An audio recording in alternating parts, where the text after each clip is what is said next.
आज का जो हमारा टॉपिक है वो है खून की कमी यानी कि एनीमिया।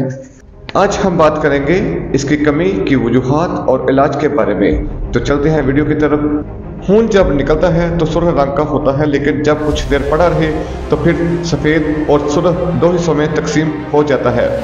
सफ़ेद हिस्सा को प्लाज्मा कहते हैं। खून के अंदर रेड ब्लड सेल और प्लेटलेट्स और WBC होते हैं जो कि मुख्तलिफ काम सर अंजाम दे रहे होते हैं। इनमें सुर्ख खलियात हैं जिनको हम रेड ब्लड सेल कहते हैं और हेमोग्लोबिन कहते हैं। इनका काम पूरे जिस्म में ऑक्सीजन को तमाम सेल तक पहुंचाना होता है। नॉर्मल वैल्यू 12 से 16 होती है और अगर ये 12 से कम हो तो इसको हम एनीमिया कहते हैं। वो कौन सी ऐसी वजूहात है कि जिसकी वजह से HB का लेवल डाउन हो जाता है। सबसे पहले हम बात करेंगे अनबैलेंस्ड डाइट यानी कि गैर मुतवाज़न गुज़ा। बाद गैर मुतवाज़न खुराक की वजह से भी विटामिन D कम होने लगता है। इसके अलावा जिस्म में कैल्शियम का लेवल कम हो जाता है जिसकी वजह से एनीमिया होना शुरू हो जाता है। इसके अलावा खुराक में अगर B12 कम होने लगे तो भी एनीमिया हो सकता है। इसी तरह पेट के कीड़ों की वजह से भी एनीमिया हो जाता है। बच्चों में अगर पीका यानी कि चूना, मिट्टी, रेत खाने की आदत हो तो इससे भी एनीमिया हो सकता है। बाद ऐसी बीमारियां जिनमें खून के अंदर प्रॉपर रेड ब्लड सेल या हेमोग्लोबिन का ना बन सकना, इसकी मेन वजह जिस्म के अंदर आयरन की कमी होता है तो रेड ब्लड सेल कम बनते हैं। बोन मैरो में हमारे रेड ब्लड सेल बनते हैं और हेमोग्लोबिन बनती है। बाद बीमारियों में ये नहीं बनते तो खून की कमी हो जाती है। इसके अलावा बात करें कि ब्लड लॉस यानी किसी चोट, एक्सीडेंट, ऑपरेशन वगैरह में अगर खून हाथ से ज़्यादा बह जाए और फिर ब्लड ट्रांसफ्यूजन का मुनासिब इंतजाम ना हो तो भी हेमोग्लोबिन का और रेड ब्लड सेल का लेवल कम हो जाता है। बाद रेड ब्लड सेल का स्ट्रक्चर सही नहीं बन रहा होता और हेमोग्लोबिन मुकम्मल नहीं बनती, जैसा कि aplastic anaemia, sickle cell anaemia. इसके अलावा थैलेसीमिया वगैरह बीमारियों में ऐसा देखा जा सकता है। वो कौन सी ऐसी अलामत है कि जिनको देखकर हमें पता चल जाता है कि खून की कमी है। फिजिकल एग्जामिनेशन में हम जिल्द और आंख से भी देख सकते हैं कि खून की कमी है।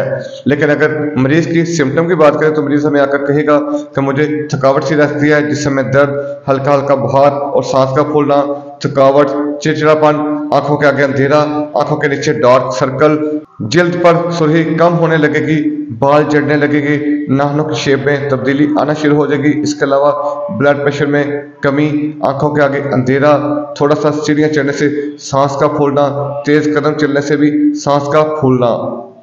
अब हम चलते हैं इसके इलाज की तरफ कि कौन सी ऐसी मेडिसिन हैं जिसके जरिए हम इसको मुकम्मल क्योर कर सकते हैं। सबसे पहले हम बात करेंगे बायो 1 की, जिसके अंदर कैलकेरिया फास, नेट्रम्योर, फेरोफास ये 3 अज्जा शामिल हैं। ये बहुत ही ज़बरदस्त कम्बिनेशन है। 4 गोलियां सुबह, 4 गोलियां दोपहर और 4 गोलियां शाम में इस्तेमाल करें। इससे बहुत जल्द आयरन की कमी पूरी हो जाती है। अगर जिस्म में आयरन की कमी हो और आयरन डिफिशियंसी की वजह से HB लेवल कम हो तो सबसे बेस्ट मेडिसिन होगी फेरोफास। 6x में 4 गोली सुबह, 4 गोली दोपहर और 4 गोली शाम इस्तेमाल करें तो इंशाल्लाह आपका ये मसला हल हो जाएगा।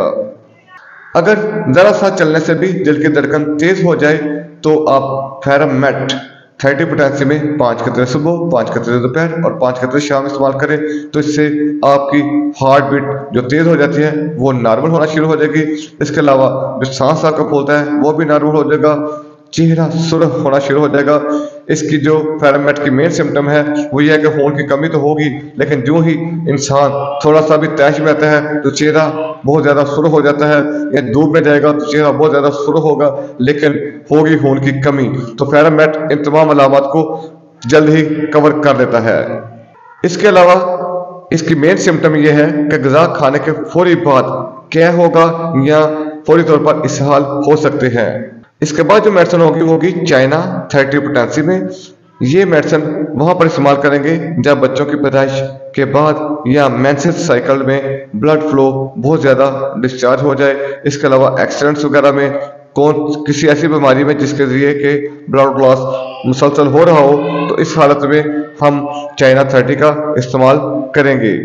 चाइना 30 जो है इसकी खास अलामत में पेट में बकसरत रिया और कानों में घंटियां बजना होता है। इसके अलावा अगर आपको विटामिन B12 की कमी हो और उसके साथ एनीमिया हो रहा हो तो आप एसिड पिक्रिक 30 पोटेशियम में सुबह दोपहर शाम इस्तेमाल करें तो ये आपका मसला हल हो जाएगा। एसिड पिक्रिक की जो मेन सिम्टम है वो है कि आपकी नसें कमजोर होगी और जिससे में सुइयां चुभना एक मामूल होगा। उसके बाद जो मेडिसिन होगी वो होगी नेट्राम्योर 30 पोटेशियम में। अगर आपका वजन अचानक तेजी से गिर रहा है और उसके साथ अनीमिया भी है, कब्ज भी हो और साथ धूप में जाने से सर दर्द हो रहा हो, चेहरे का रंग मोम की तरह जर्द हो, तो वहां पर नेट्राम्योर 30 पोटेशियम में 5 कतरे सुबह, 5 कतरे दोपहर और 5 कतरे शाम इस्तेमाल करने से आपका ये मसला हल हो जाएगा। इसके अलावा जो नेक्स्ट मेडिसिन होगी वो होगी लेसिथिनम 3x में। ये 4 दिन में आपके रेड ब्लड सेल की प्रोडक्शन नए सिरे से करना शुरू कर देती है। इसके अलावा भूख ना लग रही हो तो वो भी शुरू हो जाती है। अगर आपको किसी दवा की अलामत वाज़ह ना मिल रही हो तो आप लेसिथिनम 3x में इस्तेमाल करें। इससे आपकी RBC HB लेवल बहुत ज़बरदस्त बढ़ेगा और इसके अलावा भूख में इजाफा हो जाएगा। मेडिसिन होगी पल्सट्रेला 30 पोटेशियम में 5 कतरे सुबह, 5 कतरे दोपहर और 5 कतरे शाम। अगर मरीज पहले एलोपैथिक ट्रीटमेंट ले चुका हो या आयरन के बहुत सारे मरकबात ले चुका हो तो सबसे पहले आप पल्सट्रेला 30 पोटेशियम में सुबह दोपहर शाम इस्तेमाल कराएं। इसके अलावा मेंसेस प्रॉब्लम हो तो भी अनीमिया हो सकता है तो इसमें आप पल्सट्रेला 30 पोटेशियम में सुबह दोपहर शाम इस्तेमाल करें तो आपको इंशाल्लाह आराम लग जाएगा। इसके अलावा आप बैलेंस डाइट लें। खुराक में आयरन के मरकबात जिनमें सेब सरफरिश्त है वो आप इस्तेमाल करें। उम्मीद है आज की वीडियो आपको पसंद नहीं होगी। अगर पसंद आए तो इसको लाजमी लाइक करें, शेयर करें और चैनल को सब्सक्राइब करें और बेल आइकन को प्रेस कर दें ताकि आने वाली हर वीडियो आप तक पहुंच सके। अस्सलाम वालेकुम व रहमतुल्लाहि व बरकातुहू।